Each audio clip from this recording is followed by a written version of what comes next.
The pickleball from him, we were at the gym, probably, and he had heard about it and then told me to come with to go get some paddles, and I didn't want to play because I thought it was the dumbest thing ever. And then I went and played, and I was like, well, I'm going to play this for the rest of my life, so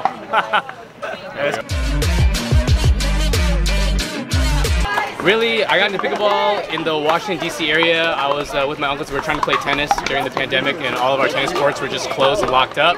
So he just called me up. He was like, "Hey, I got a six-pack, and I got a big driveway. I taped up this thing. We're gonna go play some pickleball." And I've seen her play pickleball before, but I didn't really take it seriously. Yeah, I went over, and we're just eating food, playing in his driveway. And that's kind of how I got started. And then eventually, like, I drove around town, saw some like dedicated courts, saw some serious players, hopped in, and never looked back.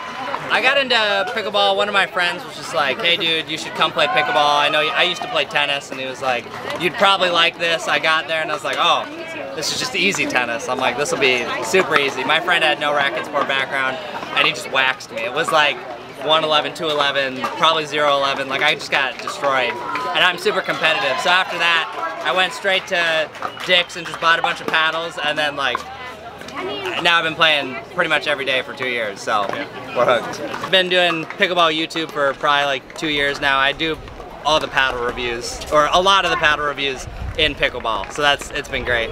I also have a YouTube channel as well, and I do pickleball related content. I do a lot of me just challenging the pros, like playing against them one-on-one. We also have a podcast together called the Pickleball Studio Podcast, and we just talk pickleball. And I work for a vending company for like grocery stores, and yeah. So I'm not quite in the pickleball industry. Yeah. I gotta eat. Perfect. Well, thank you. So I found out about the U.S. Open. I've been playing for like 2 years, and you know, everyone talks about it online. I'd say it's probably the biggest amateur tournament you could go to. So I kept hearing about it, and now my job is pickleball, so I figured if I'm gonna work in the industry, I should probably go there and have an opinion on the event. So came to compete, and then also just did some video work while we were here for the channel and whatnot. It's unique in the sense that, like, the PPA we had in February, we were watching a lot of pros play, and not so much the amateurs, so it's a little more fun than most tournaments, I would say. In the amateur events, it can be a little more scrappy and kind of wild, you know, maybe a little less refined. I think the draw it's really for any age. Like, I don't think it matters too much specifically. I think, you know, for the older demographic, it's been that it's more accessible. It's easier than tennis on the body, but I think what's great is like you can play with literally anybody. It doesn't matter who it is, like age.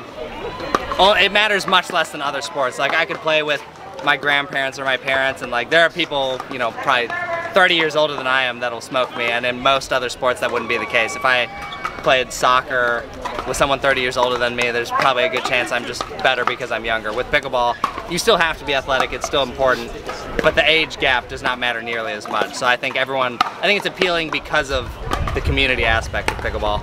My second time back.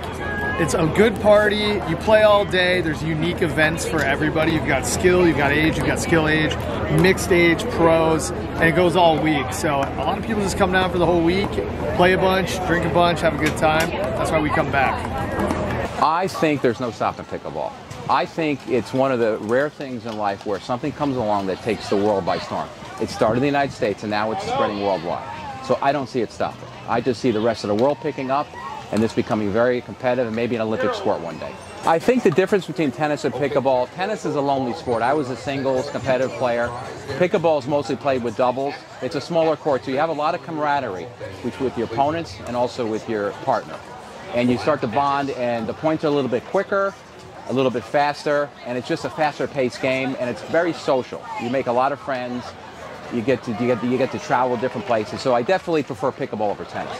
Pickleball is a very difficult name, and at first everybody thinks it's a joke. I'm going to play a sport with a pickle in front of it, but over time it grows on you, and then you start to love the name, and you start wearing pickleball memorabilia. You wear pickleball shirts and pickle.